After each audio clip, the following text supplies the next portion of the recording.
Hello बच्चों, current electricity के आज की क्लास में हम आगे बढ़ते हैं और चर्चा करते हैं कि एक कंडक्टर के अंदर क्या होता है। अब हमने ये तो देख लिया था कि electric current that is simply flow of charges. क्या होता है? फ्लो ऑफ चार्जेस, है ना? सही बात है। इतना तो हमने देख लिया था कि अब वो फ्लो ऑफ चार्जेस हो कैसे रहा है कि जो कंडक्टर में जो इलेक्ट्रॉन्स हमारे पास में फ्री इलेक्ट्रॉन्स है, नंबर ऑफ फ्री इलेक्ट्रॉन्स होंगे। अब चाहे तो उसे पॉजिट्रॉन भी कंसीडर कर सकते हैं। वैसे तो फ्री कौन रहता है? कौन रहता है? इलेक्ट्रॉन। पर हम उसे अपने समझ के लिए और आसान करने के लिए हम उसे पॉजिट्रॉन भी कर सकते हैं, क्योंकि फ्लो ऑफ पॉजिट्रॉन की डायरेक्शन में तो ही करंट होगा, है ना? तो अब हम देखते हैं कि इनसाइड द कंडक्टर क्या हो रहा है। तो सबसे पहले हम कंडक्टर को देखते हैं। तो कंडक्टर में हमने देखा कि भाई अगर इसको रूम टेम्परेचर पे रख दिया जाए, ऐसा रख दिया जाए, रूम टेम्परेचर पे रख दिया जाए किसी कंडक्टर को, तो उसमें क्या होंगे? नंबर ऑफ फ्री इलेक्ट्रॉन्स होंगे, या फिर कहें पॉजिट्रॉन। हम एज्यूम कर लेते हैं कि पॉजिट्रॉन जो है उससे फ्लो इजी हो जाएगा, है ना? अब ये समझ में आ गया। अब कितने होते हैं भाई? कितने होते हैं बताओ? है ना? तो वो होते हैं बहुत ज्यादा, है ना? कैसे? फॉर एग्जाम्पल के लिए अगर देखूं तो कॉपर में अगर हम बात करते हैं, क्या बात करते हैं? कॉपर में अगर हम देखें तो वो क्या होगा कि उसमें अगर एक मोल में हमारे पास में कितने ग्राम, लगभग 63.5 ग्राम होते हैं। तो इसलिए अगर एक ग्राम कॉपर में अगर मैं देखूं तो मेरे पास में कितने हो जाएंगे नंबर ऑफ इलेक्ट्रॉन्स? तो वो होंगे हमारे simply Avogadro number, that is 023 into 10 to power 23. This is the large number divided by 63.5. अब बताइए, अब ये नंबर छोटी है कि बड़ी है? बहुत बड़ी है। क्या है? बहुत बड़ी है। तो एक ग्राम इतनों सा कॉपर को अगर लूं तो उसमें इतना ज्यादा free electron, that is positron, हम समझ सकते हैं। तो इतना ज्यादा अवेलेबल है। अब उसका मोशन कैसे होगा? अब उसका मोशन कैसे होता है बताइए? रूम टेम्परेचर पे, है ना? रूम टेम्परेचर पे अगर किसी कंडक्टर को रखा जाता है तो उसमें जो अवेलेबल फ्री इलेक्ट्रॉन्स होंगे उसके मोशन कैसे होंगे? बताइए बताइए, कैसे होंगे मोशन? एकदम रैंडम। कैसे होंगे? रैंडम होंगे। और सोचो कि आप सबको मैं इस रूम पे क्लोज कर दूं और बोलूं दौड़ो, तो क्या होगा? आप सब टकराएंगे, रैंडम मोशन होगा, है ना? तो वो रैंडम मोशन होता है भाई कंडक्टर। तो वो रैंडम मोशंस के कारण से अब वहां पे एक इलेक्ट्रॉन को छोड़ा जाए तो जैसे ही वो आगे बढ़ा, दूसरे से टकरा गया, तीसरे से टकरा गया। इस तरीके से लगातार उसका डायरेक्शन भी चेंज होते रहेगा। इस तरीके से रैंडम कुछ भी मोशन होगा और फाइनली जब देखा जाए तो रहेगा तो कंडक्टर पे ही, है ना? तो उसका नेट डिस्प्लेसमेंट उसके इतने मोशन के बाद में भी देखा जाता है तो नेट डिस्प्लेसमेंट उसका जीरो आ जाता है। कितना आता है? जीरो आ जाता है। अच्छा, समझ में आ रही ना? तो जब भी किसी कंडक्टर को रूम टेम्परेचर पे without connecting to a battery अगर रखा जाता है, without connecting to a battery, battery connect नहीं है, पोटेंशियल डिफरेंस नहीं है, तो सिंपल एक कंडक्टर है, तो उसमें a large number of free electrons available होंगे और उनके मोशन एकदम रैंडम होंगे, लगातार एक दूसरे से टकराते रहेंगे। जब डिस्प्लेसमेंट ही जीरो है, जब डिस्प्लेसमेंट ही जीरो है, तो वहां पर उसका वेलोसिटी भी कितना होगा? एवरेज वेलोसिटी की अगर मैं बात करूं, एवरेज वेलोसिटी की अगर बात किया जाए तो वो कितना होगा? जीरो होगा। कितना होगा? जीरो होगा। अब समझ सकते हो आप कि एक कंडक्टर में हो क्या रहा है जब उसको हमने किसी बैटरी से कनेक्ट नहीं किया है, उसके अक्रॉस में कोई पोटेंशियल डिफरेंस नहीं है, तब का कंडीशन है ये सब चीजें, है ना? सो ये जो लार्ज नंबर जब बात कर रहे हैं उसी को हम लोग क्वांटाइज कर लेते हैं and ये है कहलाता है नंबर ऑफ फ्री चार्जेस, या फिर number of free charge carriers, number of free charge carriers divided by volume, that is number of free charges per unit volume, number of free charges per unit volume। और ये आप देख सकते हैं कि number बहुत ज्यादा होगा किसी गिवन कंडक्टर के लिए, क्योंकि एक ग्राम इतनों से में आप देख सकते हैं 10 टू पावर 23, है ना? इस ऑर्डर में हमारे पास में नंबर ऑफ चार्जेस है।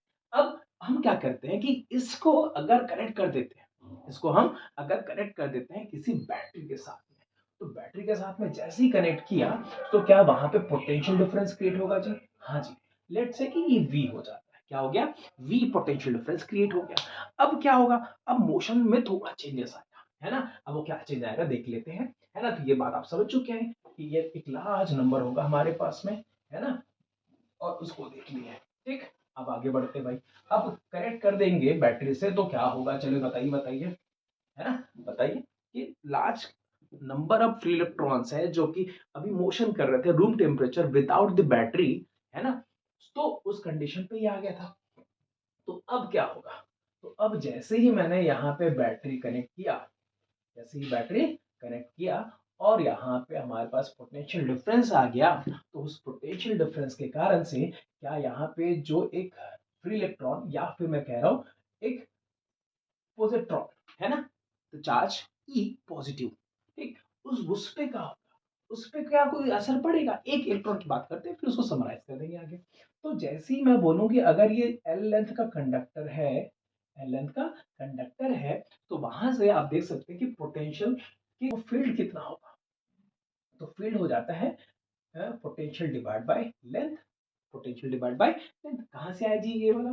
तो सिंपली आपको रिलेशन वैसे याद होगा कि पोटेंशियल जो होगा, है ना, is equal to E D R. यहाँ से आप इसको पिक कर सकते हैं, yes, E is equal to V potential divide by length हो जाएगा। ठीक है, अब इधर तो बात समझ में आ गया है कि हाँ भाई हमारे पास में अब उसको कनेक्टेड हो गया है।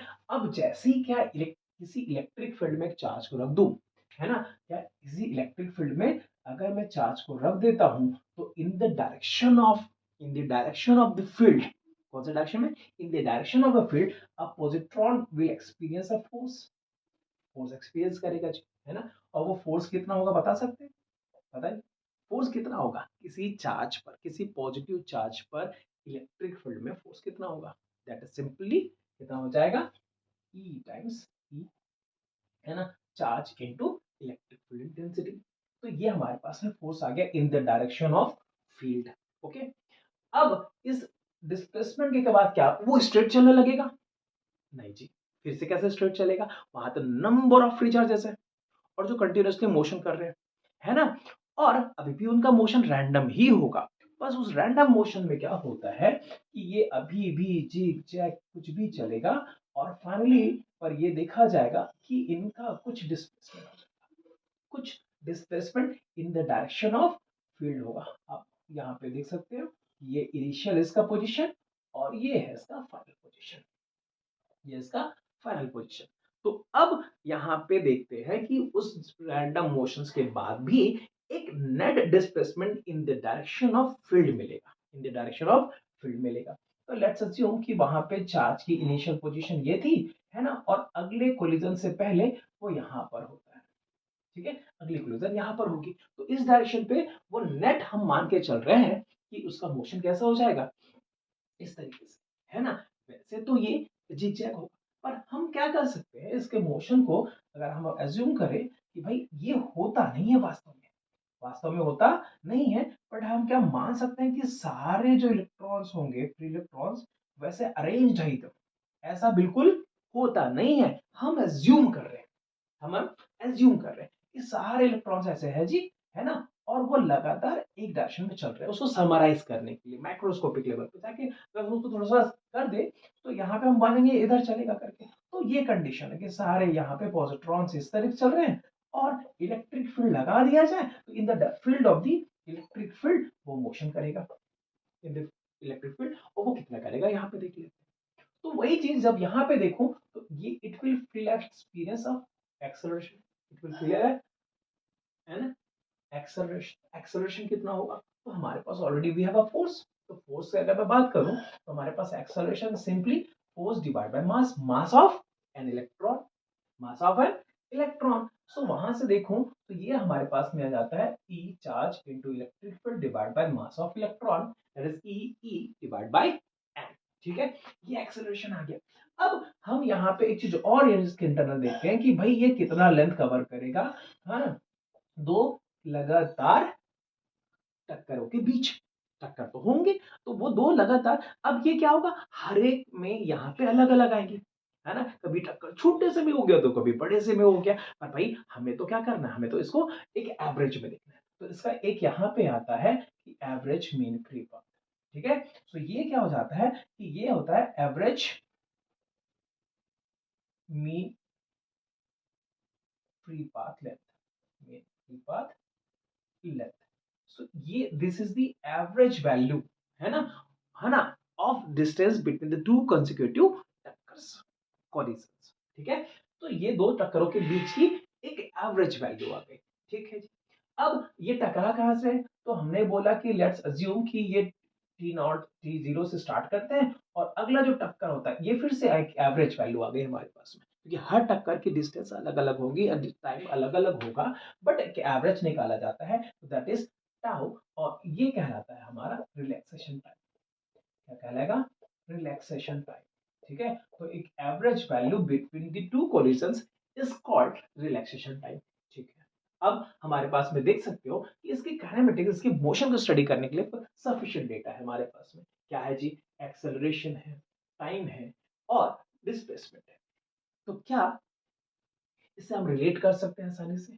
बिल्कुल जी, है ना। तो काइनेमेटिक्स में अगर मैं देखूं कि इसका मोशन फिलहाल कैसे हो रहा है, हमने अज्यूम कर लिया कि उसमें यहाँ पे जो एक्सेलरेशन है वो कांस्टेंट है। कैसा है? कांस्टेंट है, and that is acceleration E E by M. तो उस कंडीशन पे अगर मैं देखूं, इसका डिस्प्लेसमेंट का लिखना चाहूं, तो क्या ये half UT plus, sorry, UT plus half A T square. ठीक है, ये हो जाएगा, है ना। तो उस कंडीशन पे यहाँ पे देखो कि एक बात आती है, इसकी एवरेज स्पीड इनिशियल कितनी थी, एवरेज इनिशियल स्पीड कितनी थी। तो ये जब हम देखते हैं कि रूम टेम्परेचर में जब था और विदाउट द बैटरी, तब उस कंडीशन में कितना रहा होगा? तो ये रहा होगा जीरो, है ना। ये कितना था? जीरो था। ठीक, अब ये जीरो आ गया। अब इस यहां से इसको डील किया जाए तो मैं डिस्प्लेसमेंट लिख सकता हूँ directly, lambda is equal to half of acceleration, that is E E divide by M into tau का स्क्वायर। ठीक है, ये मेरा डिस्प्लेसमेंट आ गया। क्लियर? अब ये डिस्प्लेसमेंट आ गया और this is the mean free path length, है ना। अब यहाँ पे मुझे मालूम है कि एवरेज जो इसकी स्पीड होगी, अब वो जीरो नहीं हुआ, है ना। एवरेज जो वेलोसिटी होगी वो जीरो नहीं होगा।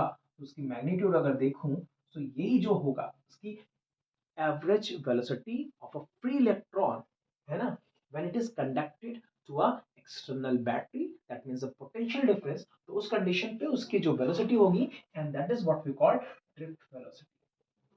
क्या कहेंगे उसे? ड्रिफ्ट वेलोसिटी कहेंगे। बात समझ में आया कि नहीं आया? बताइए फिर से कि क्या ड्रिफ्ट वेलोसिटी क्या है? That is the average velocity of a free electron, है ना, of a conductor when it is connected to an external battery of V potential. ठीक, तो ये कितना आ गया जी? तो ये हमारे पास में देख सकता हूँ, ये जो ड्रिफ्ट वेलोसिटी होगी वो क्या होगा? Displacement divide by time. Average, average वाले की बात कर रहा हूँ, तो ये कितना होगा? Displacement divide by time. तो यहाँ पे देख सकता हूँ कि लैम्डा डिवाइड बाय टाइम हो जाएगा, लैम्डा डिवाइड बाय टाउ। और उस कंडीशन पे इसको देखोगे तो you will get a relation half E times E divide by M into tau.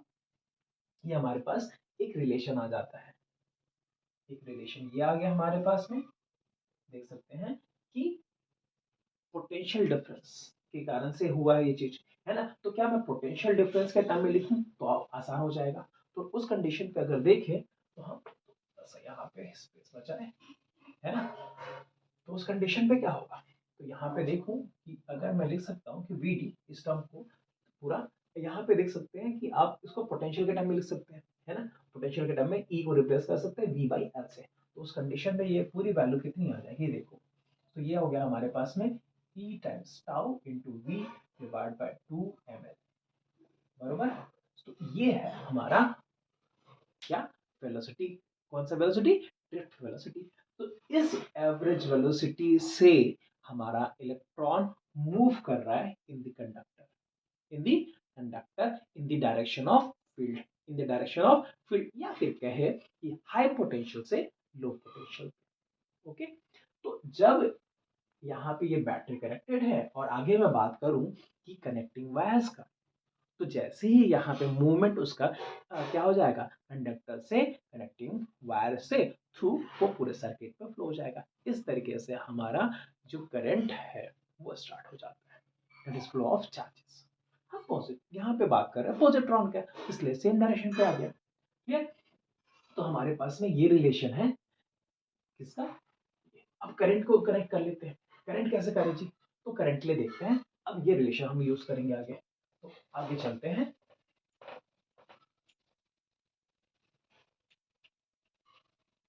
इतना क्लियर है सभी को? आप देखते हैं, ठीक है। इसी कंडक्टर की आगे की कहानी, जब हमारे पास में इसकी एवरेज वेलोसिटी मिल गई है, अब हम पूरे इस नंबर को कैलकुलेट करके आगे बात करते हैं कि एक समराइज करते हैं कि एक इलेक्ट्रॉन की कहानी तो ये है। अब सारे इलेक्ट्रॉन को जोड़ दिया जाए तो क्या होगा? तो फिर से वही हमारा कंडक्टर है ना? ये फिर से वही हमारा तो कंडक्टर है और इसको वी पोटेंशियल से कनेक्ट कर दिया गया है। क्या कर दिया गया? वी पोटेंशियल से कनेक्ट। तो उस कंडीशन पे अगर मैं देखूं कि इस क्रॉस सेक्शन पे, है ना, इस क्रॉस सेक्शन पे अगर मैं देखूं कि टाइम टी इक्वल टू 0 पर, है ना, नंबर ऑफ फ्री इलेक्ट्रॉन्स होंगे, यहाँ पे नंबर ऑफ फ्री इलेक्ट्रॉन्स होंगे, जो कि अगर छोटे से इंटरवल, है ना, dt टाइम पे देखूं मैं, dt टाइम पे अगर देखता हूं, तो यहाँ पे इस सेक्शन से बहुत सारे इलेक्ट्रॉन आगे मूव करेंगे विद वेलोसिटी v। तो ये डिस्टेंस कितना कवर कर लेंगे? आप बता सकते हैं कितना डिस्टेंस कवर करेंगे? एक कांस्टेंट स्पीड, है ना, से अगर ये चल रहा है हमारे पास में यहाँ पे वेलोसिटी जो कि दिया गया है, तो उससे देखूं तो क्या सिंपली ये डिस्टेंस vd इंटू dt होगा बिल्कुल सही है। अब इस क्रॉस सेक्शन एरिया अगर इसका a है, क्रॉस सेक्शन एरिया ए है, तो क्या मैं बोल सकता हूँ कि डी टाइम पे नंबर ऑफ इलेक्ट्रॉन्स कितने वहां पे गए होंगे? क्या बात समझ पा रहे हैं कि यहाँ पर इस रीजन पे जितने इलेक्ट्रॉन्स हमारे क्रॉस किए होंगे इस सेक्शन को, क्या वही होंगे? है ना? सो कितना होगा जी? तो सिंपली एन इंटू वॉल्यूम, क्योंकि एन जो हमने देखा था that is number of free charge carriers divide by volume, है ना, पर यूनिट वॉल्यूम हमारे पास थे। तो इसमें अगर मैं वॉल्यूम मल्टीप्लाई कर देता हूं, तो that will the number of free electrons, है ना, cross during that dt time, small time dt।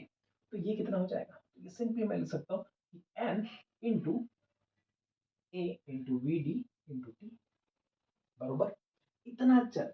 अब एक एक चार्ज के पास में कितना चार्ज है? e। तो यहाँ पे टोटल चार्ज क्रॉस कितना हो गया? Total charge cross n into E. तो ये हो गया हमारे पास में n e a v d t। ठीक है, this is the charge crossed, है ना, this section during the dt time. अब करंट क्या होता है?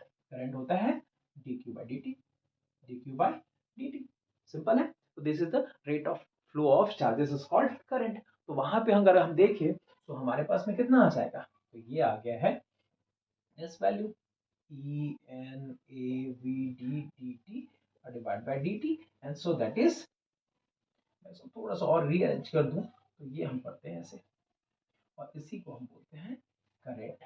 तो करेंट का अब हमारे पास में एक्सप्रेशन आ गया in terms of average velocity of electron, that is what we called drift velocity. ठीक है, तो ये है हमारे पास में करंट वेना, सिंपली जिसे कहते हैं हम याद रखने के लिए। तो याद रखने का सिंपल तरीका है, या फिर बोल सकते हैं vena, that is velocity, drift velocity into charge of electron into number of free charge carriers per unit volume into area of the cross section.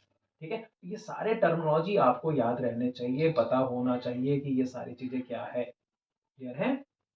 Clear है? This is the drift velocity. अब इसी को अगर आप लिखना चाहो इन terms of drift velocity, तो हम देख सकते हैं कि आई को हम क्या लिख सकते हैं?